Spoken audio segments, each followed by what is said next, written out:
Good evening, Metro Schools families. Welcome to tonight's event entitled Elementary Math and Literacy Supporting Learners at Home.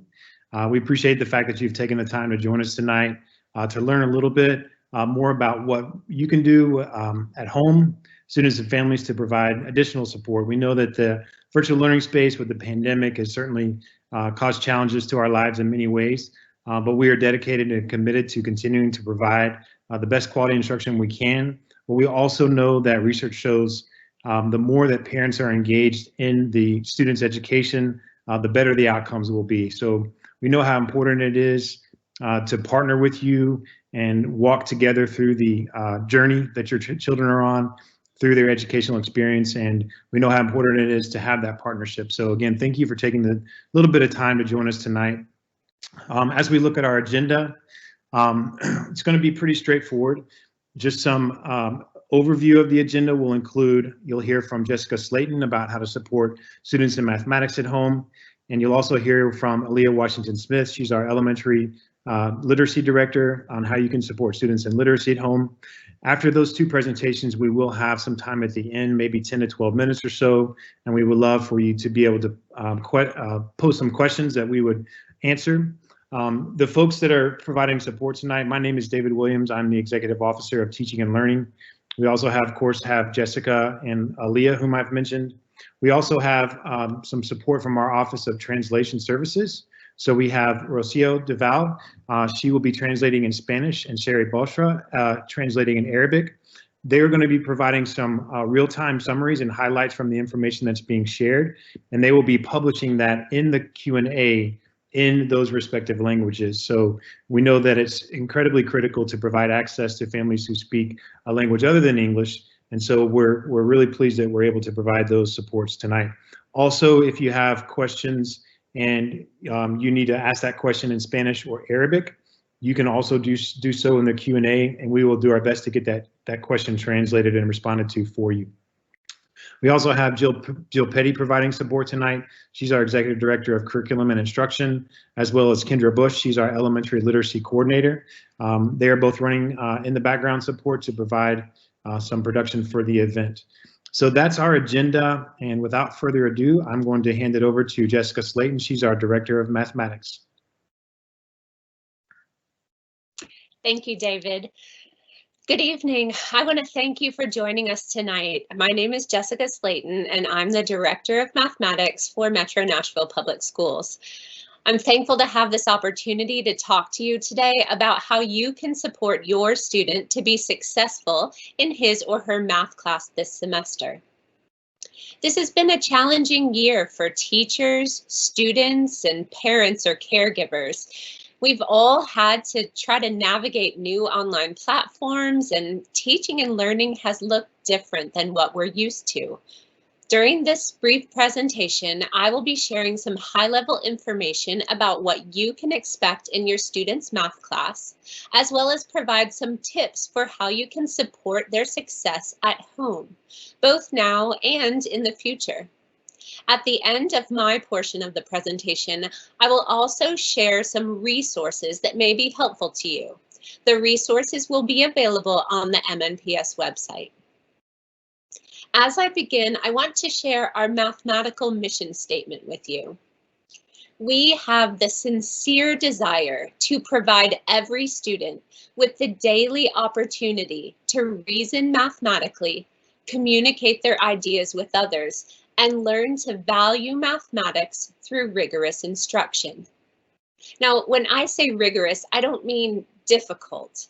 I'm referring to a balance of learning mathematical concepts, developing procedural fluency, and being able to apply mathematics to solve real-world problems.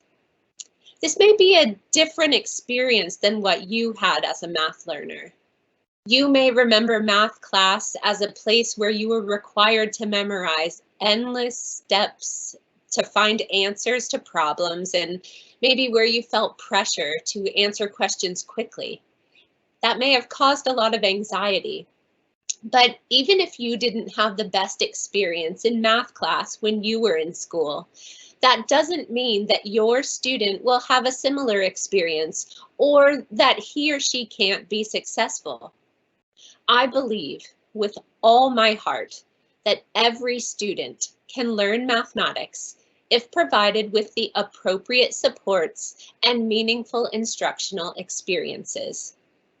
Historically, the idea of being good at math has been too narrowly defined, leaving many feeling like math pointless or impossible to understand. But in MNPS, we're trying to change that experience for our students. Being good at math, what I'm referring to as mathematical competence, is more than quick and accurate calculation or memorizing steps to find answers. Students can show mathematical understanding through making sense of problems in various ways or noticing patterns in mathematical relationships. Another way students might demonstrate their understanding is by creating multiple representations of the same mathematical idea, articulating clear explanations, and being systematic when approaching problems. Students can also show mathematical competence through flexible and creative thinking. Something we'll talk about a little bit. This expanded definition of what it means to be good at math allows all students to use their own personal strengths as a means of understanding mathematics. When in math class, your student will likely see a variety of resources provided, including both materials from Florida Virtual School and other standards-aligned resources that were carefully selected to ensure that all Tennessee state standards are addressed throughout the course of the year. I can't go into specific detail about your students' classroom materials or their exact experience because each teacher has been customizing their classes to meet the needs of their specific group of students. But on the screen, you see a list of the possible resources your student will use this semester, both in the current remote learning situation and when they return to in-person learning. This brings me to the portion of the presentation where I will share some tips about supporting your student at home. So my first tip is this: support your student in developing a positive math identity. Math identity is an umbrella term that encompasses how students see themselves in relationship to math. This includes beliefs about one's potential as a math learner, beliefs about how others perceive you, and beliefs about the nature of your own math abilities. Students with a positive math identity enact that identity by being highly engaged and active participants in the classroom, resulting in deeper learning and better understanding of the content. Because of past experiences, many adults and children don't have a positive math identity, but that doesn't have to be the case. As I stated earlier, everyone is capable of learning mathematics and demonstrating mathematical competence. Each person has unique ways of demonstrating mathematical understanding, and none of those ways should be valued over others. Encourage your student to be creative and try new strategies when solving problems. Teach them to see mistakes as valuable learning opportunities, because each strategy that does not work gets them one step closer to finding the one that will. Continue to encourage them to work hard and to try different strategies to understand what's being asked of them.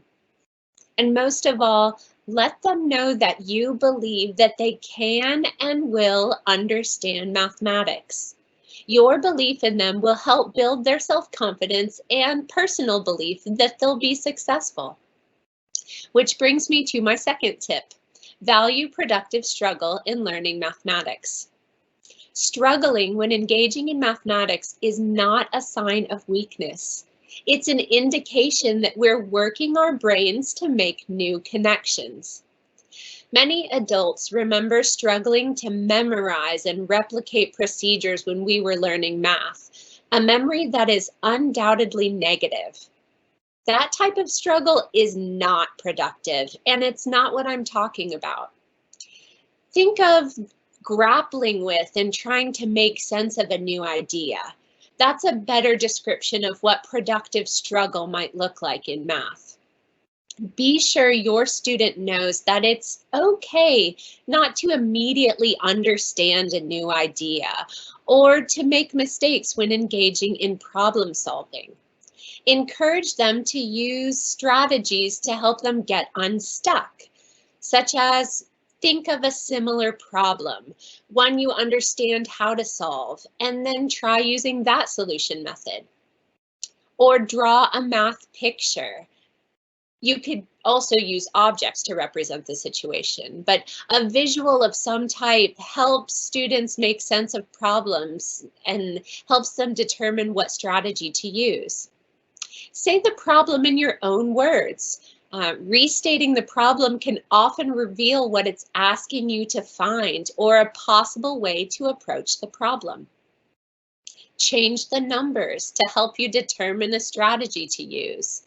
If the numbers in a given problem are too complex, they might divert your attention from what the problem's actually asking. Change the numbers to those that are more friendly, that are easier to work with, to determine the strategy to use, and then use that strategy on the original problem as it was given.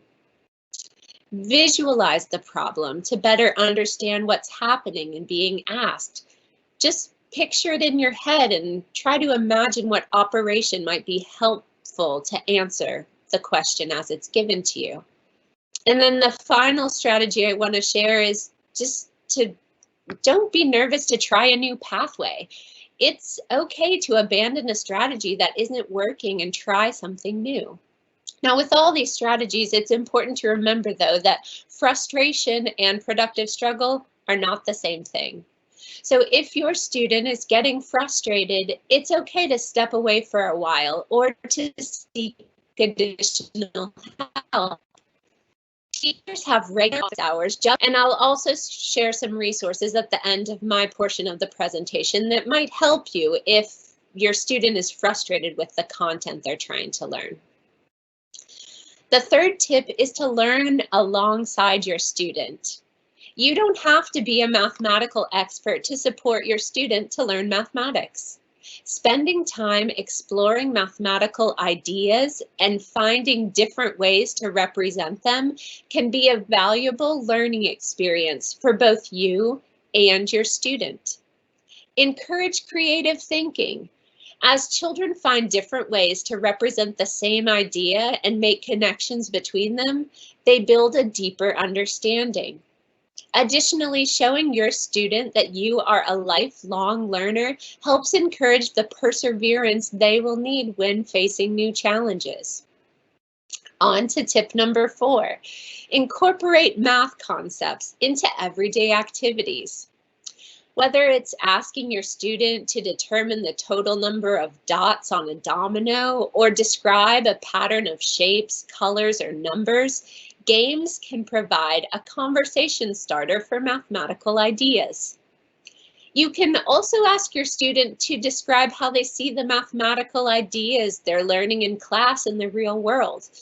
For instance, you can help them connect the concept of fractions to cooking. Helping them see the relevance of what they're learning in math can both motivate them to learn and provide opportunities for them to apply their learning in new and different situations. Tip number 5 is to value flexible thinking and connections more than you value speed. Though finding correct answers quickly may be an indication that your child feels comfortable with the current topic, it's not necessarily a sign of mathematical understanding. Mathematical learning is a process that takes time. And as students are learning, it's important to encourage them to make connections between ideas and/or representations, and to let them know their flexible ways of thinking about mathematics is a sign that they are understanding the content at a deeper level. Now, you might be asking yourself why that matters. What's the difference? Well, over the course of their educational career, your student will learn a large number of mathematical ideas and procedures. If they're just steps to follow, but they don't mean anything, it becomes almost impossible to remember all the steps and know when to use what. On the other hand, understanding the idea or concept will support retention and also set them up for future success. Let's look at an example of how flexible thinking and exploration can help them connect their ideas to grade level learning and also future learning. Now, when I was in school, and this may be the same for many of you watching, there was only one way to solve the problem 5 times 18. The teacher showed us a series of steps, and we spent countless hours on practice problems to replicate the process and arrive at the correct answer. Memorizing those steps was easier for some than it was for others. And if you forgot a step or did them out of order, you were out of luck. There was no way to determine the answer except to try harder next time, which isn't particularly helpful advice. So the reason we encourage flexible thinking now is to help students make connections and build schema that will deepen their understanding and prepare them for future learning. So instead of starting by teaching a set of steps to determine the product of 5 and 18, we encourage students to represent the problem. One way they might do that is with a rectangle with a side length of 5, which you see along the left side, and 18, which is across the top. The student might then choose to decompose the 18 by breaking it into 10 plus 8, which you see along the bottom of the rectangle. Then multiply the 10 times 5 and the 8 by the 5 and add those two. Now, you may be thinking that the process seems to take a long time or that it's not very straightforward. So why are we encouraging that sort of thinking? Well, that method of making sense of the problem connects to a number of other mathematical ideas. Decomposing numbers, which they learned to do in kindergarten. So we're reinforcing and building on past learning.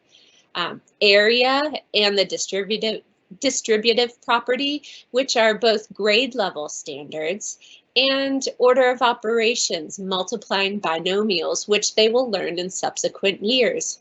So flexible thinking links mathematical ideas and provides avenues for solving problems that build on what is known. So a student doesn't have to rely solely on memorization to know how to answers. And it also sets them up for future learning. They will also learn the traditional algorithm to find the answer, but that comes later once they already have the understanding of what multiplication truly means. Now, tip 6 is to make sure your student has the necessary tools to make sense of mathematics. When learning remotely or working on math assignments at home, there are a number of tools that may be useful to your student. As demonstrated in the math example I gave on the previous tip, drawing a picture to represent math ideas is a common strategy students are encouraged to use. So I would recommend having a small dry erase board available for your student as they work on their math. It's also helpful to have small objects that can be manipulated to represent real-world situations or mathematical ideas students may encounter. At school, these manipulatives may be 2-color counters or snap cubes or base 10 blocks, but at home, they can be any small object, buttons or beads, Legos or straws, or even Cheerios. This is particularly helpful for younger students who need to start with concrete objects, but can be helpful for students of all ages. For slightly older students, it may be helpful to have a calculator handy. Desmos.com has free online calculators and can be accessed from any computer or mobile device. The website allows you to select from 3 types of calculators: a 4-function calculator, which would be appropriate for 3rd through 5th grade students to use to check their work; scientific calculators, which are for students starting in 6th grade; and graphing calculators, which may be necessary for some high school assignments. Just one brief caution about calculators, though. They're not to take the place of thinking, and students should never be reliant on a calculator to do something they cannot do themselves. Calculator use should be minimal for 3rd and 4th grade students, and students in kindergarten through 2nd grade should never be given a calculator to use. Tip 7. Emphasize math as a way of thinking and understanding, not just a pursuit of answers. We all want our students to be able to correctly answer the questions asked of them in math class, but the process to arrive at an answer and an explanation of how and why a strategy works is just as important as the solution itself. When reviewing your students' work, ask them to explain any pictures they drew, how they made sense of the problem, and how they might explain the main ideas to a friend. Allowing them to practice talking about their ideas will support their development of deeper mathematical understanding and show them there's a purpose to mathematical problem solving. On the screen, you see a list of open-ended questions you can ask your student to help them practice explaining their mathematical thinking.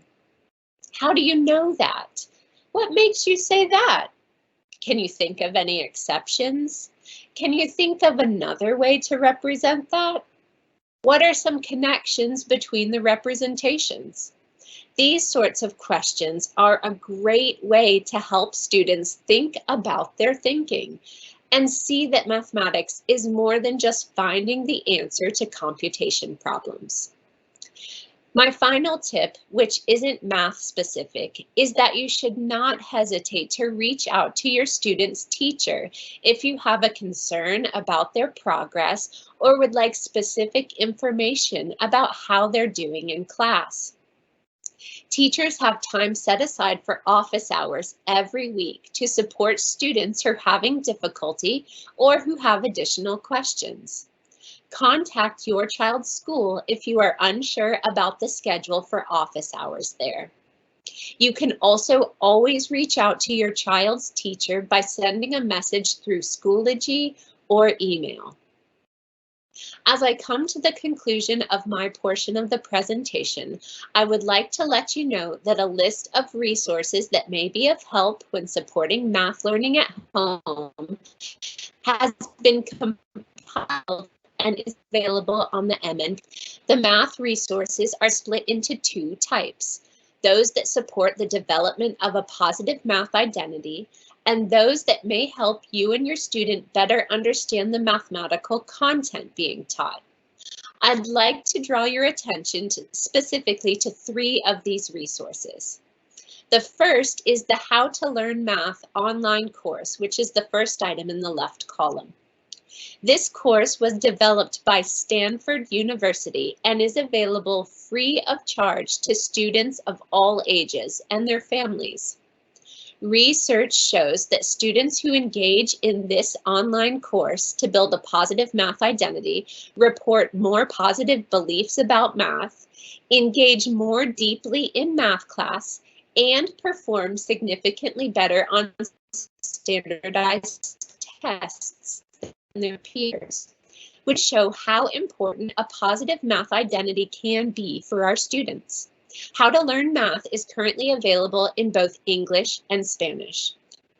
The other resources I want to highlight are in the second column and are focused on math content. Khan Academy is a free online resource that has video tutorials and practice problems for pretty much every math topic that students learn from pre-K to college. If your student is having difficulty with a concept that has been taught in class, a Khan video might be a good resource for you to watch together to learn more about the topic he or she is struggling with. The content provided by Khan Academy is available in approximately 40 languages. You can select your language of preference on the Khan Academy website. Additionally, we are very fortunate in Tennessee to have Homework Hotline as a resource for our students. Homework Hotline is an on-demand telephone tutoring service available Monday through Thursday evenings that is staffed by certified teachers who can answer questions and provide reteaching on topics that students are struggling with. Help is provided in 7 languages: English, Arabic, Spanish, Hindi, Farsi, Mandarin, and Swahili. For more information about these and the other resources referenced on the screen, please visit the MNPS website.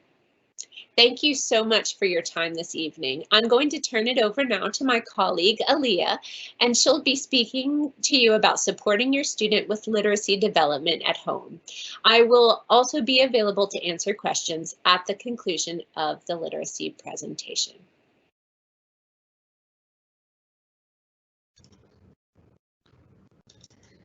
Good evening and welcome to the elementary literacy portion of our parent session. My name is Aaliyah Washington Smith and I serve as the Director of Elementary Literacy. We're excited for the opportunity to chat with you about literacy learning in MNPS, and tonight we're hoping to provide you with some information about elementary literacy so that we can continue to partner with you in support of your children during this time of virtual learning. We're grateful for the many ways that you have partnered with other parents, teachers, administrators, and MNPS staff to support the learning needs of your children. And we are so thankful. Thank you so much for your patience and your flexibility as we continue to adjust to different learning contexts. I'd like to begin by talking about effective ELA instruction. As we talk about ways to help our students really grow into engaged, proficient readers, writers, and thinkers, we have to briefly look at what we mean by high-quality literacy instruction. When the Tennessee ELA standards were revised several years ago, there were 3 instructional shifts or changes that needed to be made in order to fully align the curricular materials to classroom instruction to the actions of students. These 3 shifts are critically important to the literacy development of all students, kindergarten through 12th grade. And these shifts accompany the standards. They're noted on this screen, but what I'd like for you to keep in mind is that daily students will be engaged in rigorous work with text, rich discussions or talk, and engaging in standards-aligned tasks in order to master the expectations of the Tennessee ELA standards. Complex, grade level, worthy, compelling text are really at the core of daily instruction. Critical thinking, problem-solving skills, all of those are necessary and they're essential for students to have the ability to closely read and attend to text. But no, it's very important for students to build knowledge from complex works of literature and informational texts.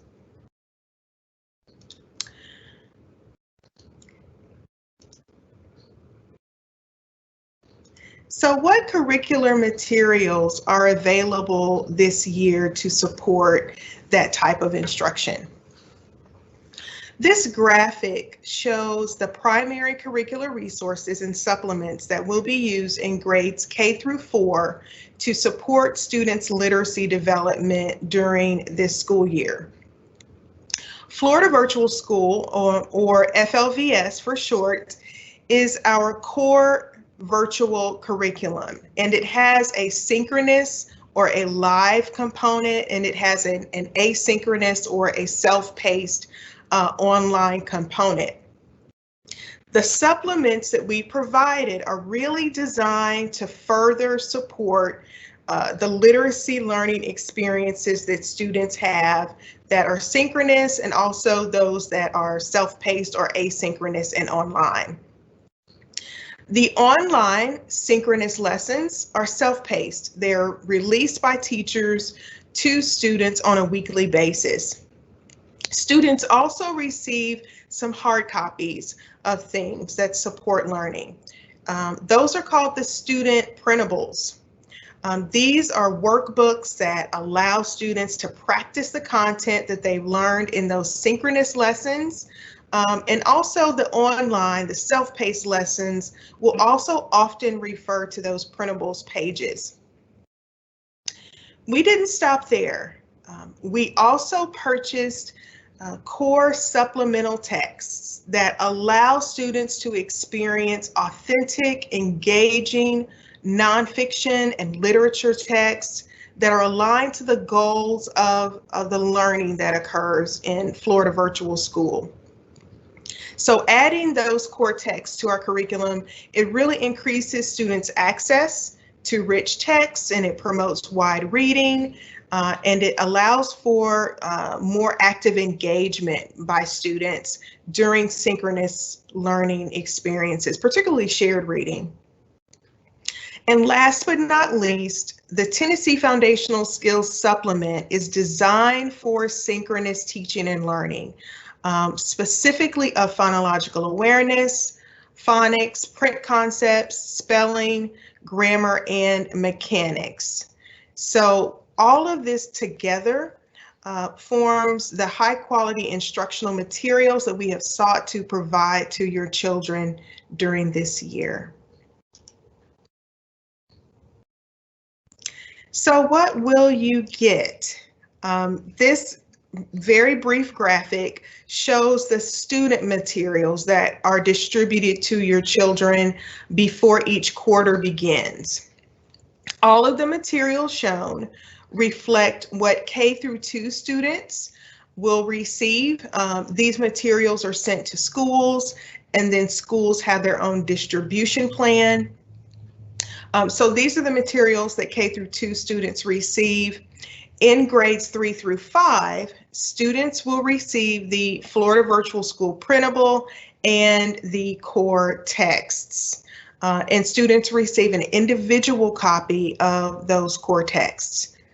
Those texts were purchased and purposefully selected to align to knowledge building topics and content as much as possible in the Florida Virtual School curriculum.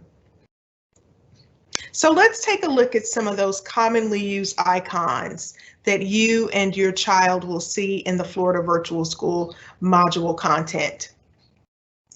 Now, noting the type of information found in these modules will help you successfully navigate the content and further support your child's learning. The Florida Virtual School course content can be accessed through your child's Schoology page. So when you go to the Clever portal, you'll be able to access their Schoology page based on the course that they're taking. And each quarter, their teacher will upload the module content. It will go into your child's Schoology course. You'll open the course and you will see these icons used throughout the module content. And it's going to direct your child to specific lesson content, and it's going to engage them in different types of assignments, activities, quizzes, or even to links outside of the Florida Virtual School course content. So this is a quick picture of what you will see. That yellow ruler, that's lesson content. The green puzzle piece, those are quizzes. The pencil and paper with the blue boxes, those are assignments. And then finally, there are links to outside resources and an icon for PDF documents that are shared by your child's teacher. So what can you do to support your child's ongoing learning at home? So there are really lots of ways to continue to reinforce the learning that occurs. A few logistical things that I'd love to share with you. Number one, accessing the course checklist will help you and will also help your child keep track of the assignments and expectations for that week of instruction. If you're unsure, you can communicate with your child's teacher to make sure that the appropriate assignments and module content are completed, and that's what's listed on the checklist to make sure that that's accurate.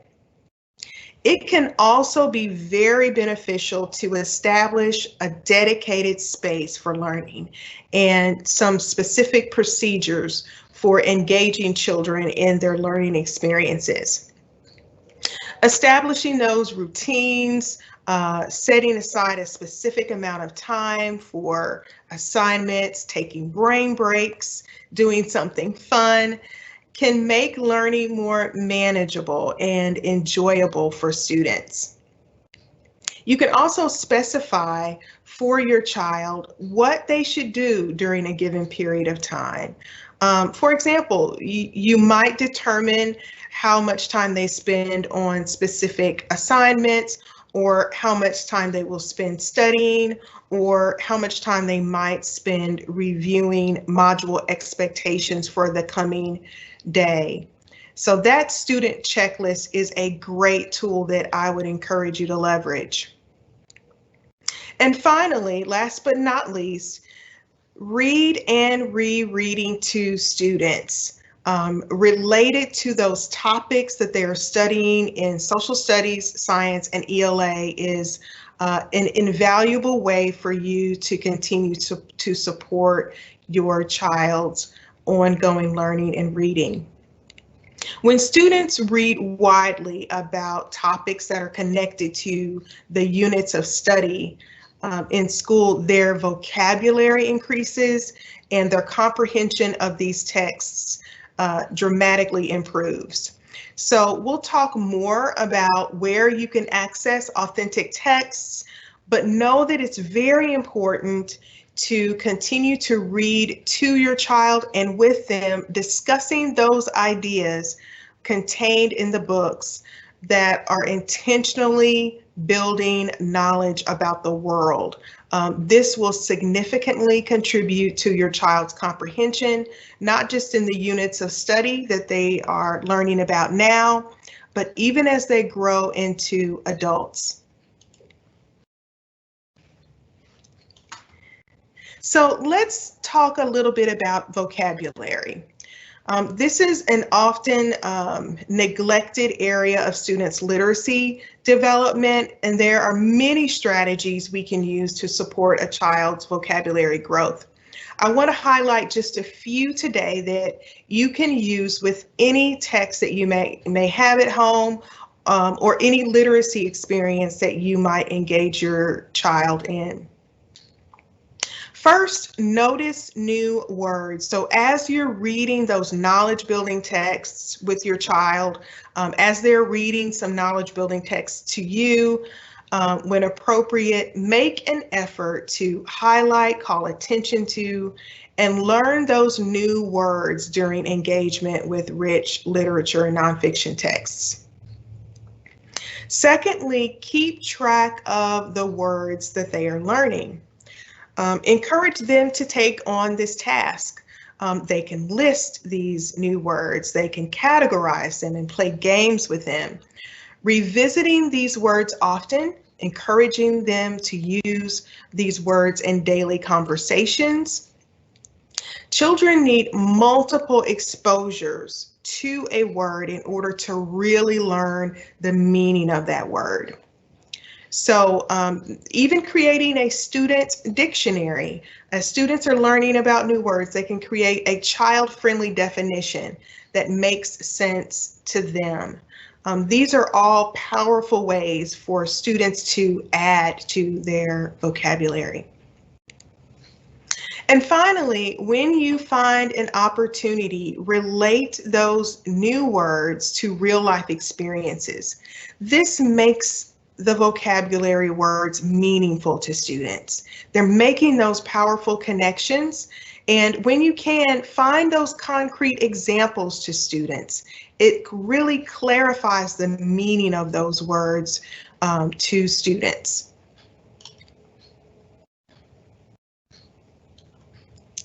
So let's talk about another aspect of our literacy curriculum, and that's the Tennessee Foundational Skills Curriculum Supplement. If you have a kindergarten, first, or second grade student, they are being taught to read using the Tennessee Foundational Skills Curriculum Supplement. The curriculum supplement explicitly and systematically teaches students phonological awareness, phonics, print concepts, fluency, handwriting, and spelling. So there is a lot in this curriculum supplement. Inside of the workbook, the supplement actually has specific parent activities for you to complete with your child. So I'd encourage you, when you see those pages, they will have a note up at the top to parents. When you can, engage in these activities with your child. It will further their acquisition of these important skills that are critical to them becoming strong readers and writers. I want to highlight 3 specific ways that you can help your child practice foundational skills. We'll talk about handwriting practice, reading stories from the student readers, and then we will talk briefly about practicing spelling. So the Tennessee Foundational Skills Curriculum Supplement contains a type of text called decodable text. In the program, it's called a student reader, but these are books that reinforce phonics skills that students are learning in the curriculum. Your child's K through 2 teacher will use these books as part of their synchronous instruction. You can help your child further master those previously taught phonics skills by reading and rereading these decodables. So you're going to have your child read and reread these decodables. It's going to build their fluency. It's going to help them really practice and reinforce these specific phonics skills. Your child's teacher can tell you which story their class is reading on a given week. Secondly, handwriting instruction. Handwriting instruction is a very important aspect of students' writing development. The Tennessee Foundational Skills Supplement explicitly teaches handwriting as students are learning about the letters and sounds. So your child will receive a student workbook each quarter. It has handwriting practice pages where the letters are introduced in the curriculum. Please allot some time, and it can be 5 minutes, 10 minutes on a given day. Allow them time to practice handwriting. It contributes to writing fluency and it will serve them well. It also reinforces the sound to symbol relationship. And then lastly, the work with spelling. If your child is in first or second grade, they will receive a new list of spelling words each week, maybe on Monday. And the purpose of that weekly spelling list of words is to help students become strong spellers and to give them an opportunity to practice at home those skills that were learned during instruction. So your child will receive the words and their teacher may test them on the words at the end of the week. There are only about 8 words per week, and the words will only cover the spellings that have been reviewed and taught in class. So there are some activities that you can do with your child, and I just want to highlight a few. Let's say you do an activity where you say a sentence with the spelling word, but you leave the spelling word out, and your child can guess which of that week's spelling words should complete the sentence. Then they can write the word down. You can create spelling flashcards. So after reading the word on the flashcard, your child can turn the card over and write the word from memory on another piece of paper. As you're practicing these words with your child at home, please practice the words in a different order each night. We are not focusing on memorization. We are helping students learn that spelling pattern found in those words.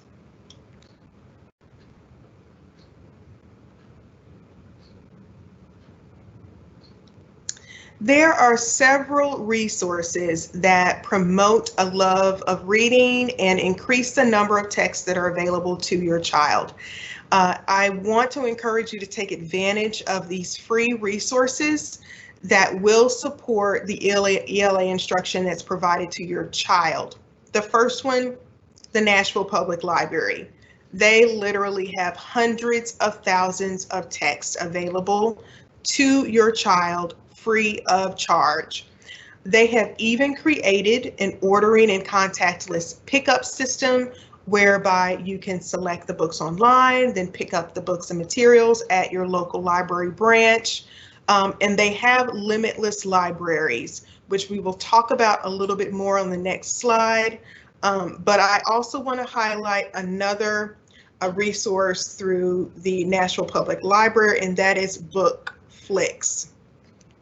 So BookFlix is a wonderful, interactive, literary resource.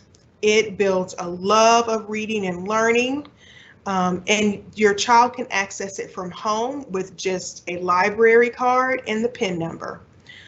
What's neat about BookFlix is that you have really engaging, high quality texts that are paired into fiction and nonfiction text sets. Again, you can access BookFlix through the Nashville Public Library homepage.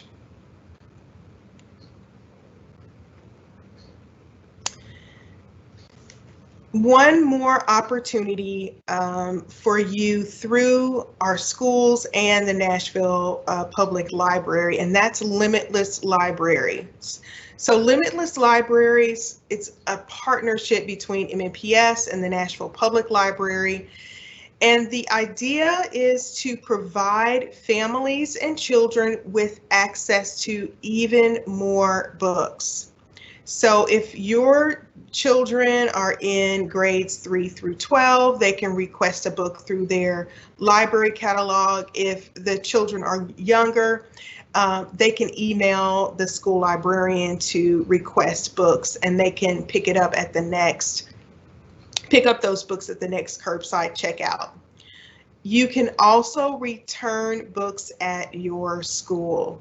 So this is a great opportunity for any families that are interested in leveraging the numerous resources available through Limitless Libraries and the Nashville Public Library. Contact your school's media specialist for more information. If you're ready to access Limitless Libraries right now, then you can go to, using your child's computer, you can go to their access their Clever portal, find the libraries page, and then you can select Limitless Libraries and Nashville Public Library, and you will be able to begin that process. We have one more resource for you, and again, this is you can see the emphasis is on books, books, books. We want to provide students with access to as many texts as possible. We also have a new ebook platform. It is accessible through the Clever portal, and after January the 22nd, it will be accessible via Schoology. Students can go to this platform and check out ebooks and digital audiobooks. They can read those books, or they can listen to these books on their school laptops and check them out. Or they can even listen to them on a personal device. So please utilize the instructions on this particular slide to access our new MNPS ebook platform. And if you haven't already, I hope that you've heard about Beanstack. So Beanstack is what we call, it's a free app, and we say that it's like a fitness tracker, but it's a fitness tracker for reading. In Beanstack, you track your reading and you work towards reading challenges, and students are able to earn badges. So we have a challenge ever so often, and right now we're in the middle of a Books Like Us Winter 2021 challenge. It will run through January the 31st. Please access Beanstack via Clever, or you can download that app to a personal device.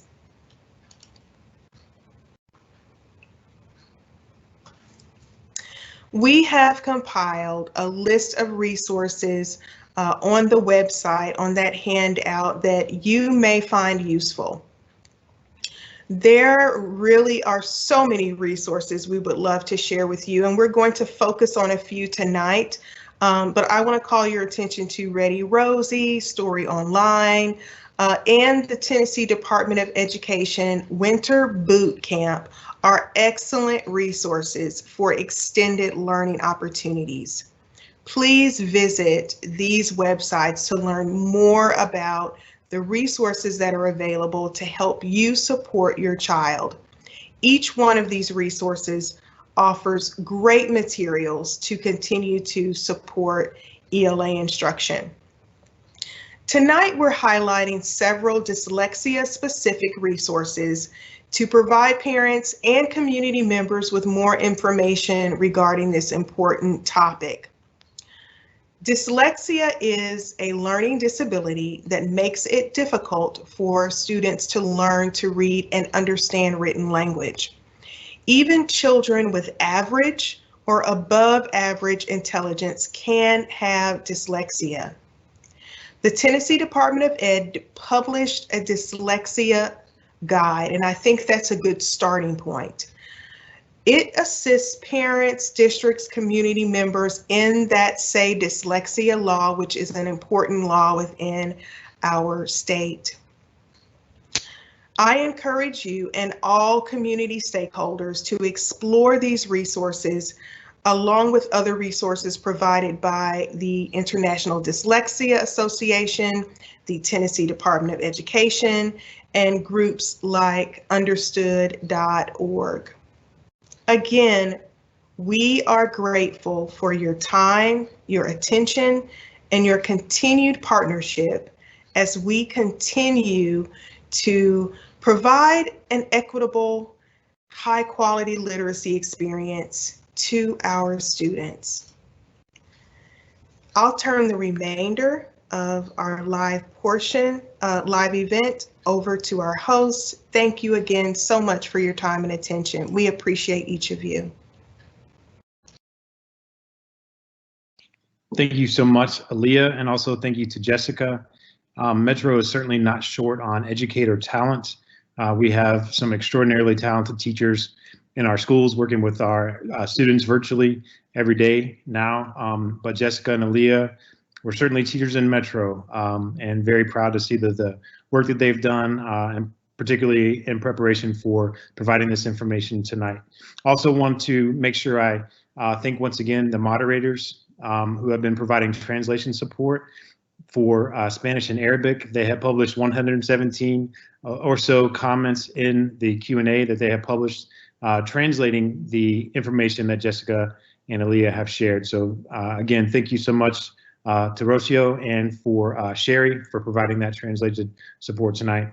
We've got some time left over that we wanted to make sure we were able to give our participants here the opportunity to ask questions. We'll do our best to provide some answers. I know that some have come in along the way that Kendra has been able to provide answers to, but we want to make sure that if there are any other questions that you can take the time to submit those through the Q&A. Even if they are in Arabic or Spanish, our translators can help us translate those for us and we can get answers to you. If not, want to make sure that parents know you can always contact your school, particularly your child's teacher, if you have questions that they might be able to answer. I also wanted to point out while I'm watching here for questions to come in, if you'll go to mmps.org /digital tools, I'll go ahead and type that in the Q&A and publish that. All of the information that was shared tonight will be available on that website. If you want to go in and refer to some of the resources that both Jessica and Leah shared, there are sections dedicated to elementary literacy support as well as mathematics support. They were shared tonight, but just in case you missed anything, if you want to go back and take a closer look on your own there, you can find them at mmps.org /digital tools. Kendra, I am looking at the Q&A coming in. I'm not seeing any, but I want to give a few minutes. We've got about 4 minutes left in the presentation to see if any come in.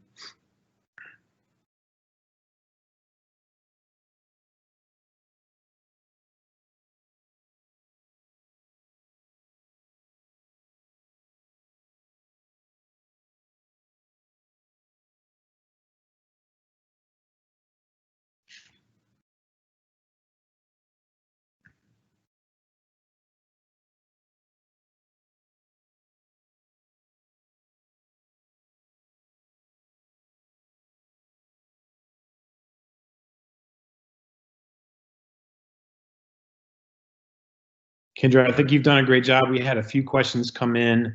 I think one question came in about what level students should be on in 4th grade math. What are some of the topics and content that's being covered in 4th grade math, as well as what may have been taught or needed to be taught in grades prior to that. So in case there's the fear that students may have missed something.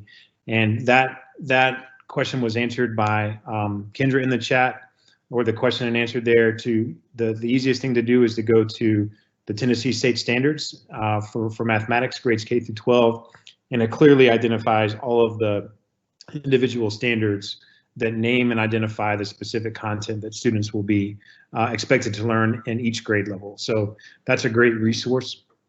I just wanted to go ahead and vocalize that particular question that came in earlier in the presentation.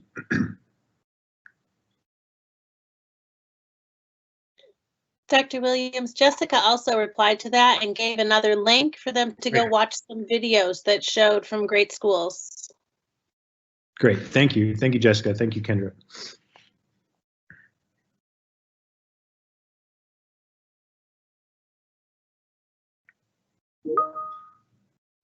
I'm not seeing any questions come in. I just wanted to remind everyone that we will have all the information again on digital tools.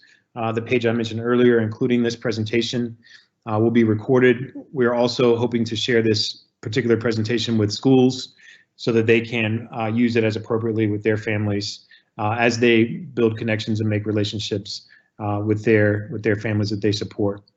Again, with that, we'll go ahead and sign off. I'm not seeing any additional questions coming into the Q&A. I want to thank first and foremost our presenters, Jessica Slayton, our Director of Mathematics, and Aaliyah Washington-Smith, our Director of Elementary Literacy, for not only providing such rich information about how parents and families can support their students at home, but also the time they've taken in preparation in doing so and their thoughtfulness for ensuring that students are successful.